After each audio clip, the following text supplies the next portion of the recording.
Olá, tudo bem? É um prazer. Eu sou Ana Beatriz, sou psicóloga, especialista em psicologia escolar e educacional e vim aqui falar um pouquinho sobre o TOD, sobre o transtorno opositor desafiador. A gente recebe muitas perguntas, muitos questionamentos sobre o TOD, então eu vim falar bem resumidamente sobre esse transtorno. Para começar, eu acho que essa informação é crucial. O diagnóstico do TOD ele é feito por um médico, certo? Então, esse diagnóstico ele vai ser feito baseado em sinais de risco, em comportamentos que essa criança apresenta. Então, quais são esses comportamentos? O eixo central, assim, digamos, do TOD é o desafio às regras. O desafio às regras e a figura de autoridade. É uma criança que vai estar sempre questionando, argumentando, desafiando. Qualquer figura que represente autoridade para ela, para que ela não precise cumprir essas regras. Então são regras normais, regras do dia a dia, que todo mundo tem que cumprir.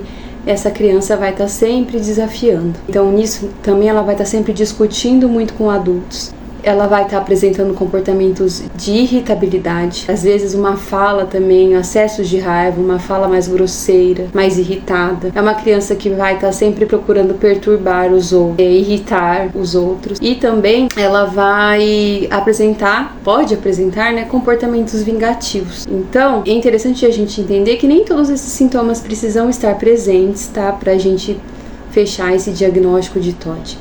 Mas o que vai ser crucial na hora de observar esses sintomas vai ser a frequência com que esses sintomas aparecem. Eles vão aparecer muito frequentemente e em todas praticamente as esferas sociais, as esferas de convivência dessa criança, certo? Isso também é o que acaba distinguindo o TOD de um transtorno de comportamento, de um transtorno grave de comportamento. Ele não vai aparecer só com a mãe, ou só na escola, ou só com a terapeuta, enfim, ele vai aparecer em todos os ambientes que essa criança frequenta. Ela vai questionar adultos, ela vai discutir com adultos, ela vai se opor a essas regras de uma forma muito frequente, e isso vai ter um impacto direto na qualidade de vida dessa criança. Vai impactar a educação dessa criança, a socialização e principalmente o âmbito familiar. Essa família ela vai ficar, imagine só, uma família onde todo dia tem que ser discutido, tem que ser argumentado regras simples da rotina da casa, do dia a dia, um tomar banho, um comer, um guardar as roupas. Então isso é desgastante, isso vai impactar muito na família e na saúde mental de todos esses familiares. Então, a gente precisa ficar muito atento a esses comportamentos, fazer essa diferenciação. Até porque, para ser TOD, a criança tem que ter uma fluência de linguagem muito boa, uma fluência na comunicação. A comunicação dela tem que ser uma comunicação onde ela consiga argumentar no nível de um adulto, pelo menos tentar. Por que eu tô falando isso? Porque muitas vezes a gente também confunde o TOD com a rigidez do autismo, que é uma coisa muito parecida. Pegando, por exemplo, um caso clínico que eu acompanho, é uma criança que eu recebi há um tempo atrás, e falavam assim, esse menino é TOD.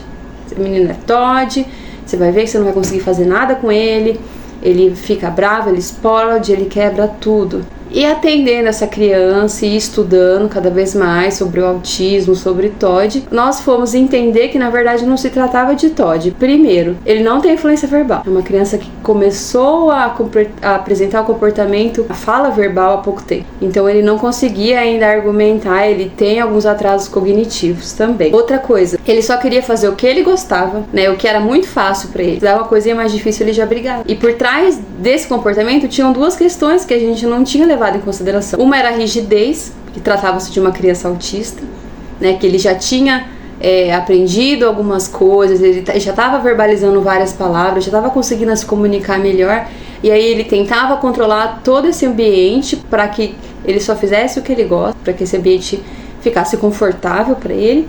E uma segunda questão era que ele tinha transtornos motores envolvidos também por trás disso, questões de hipotonia de mão e dedo.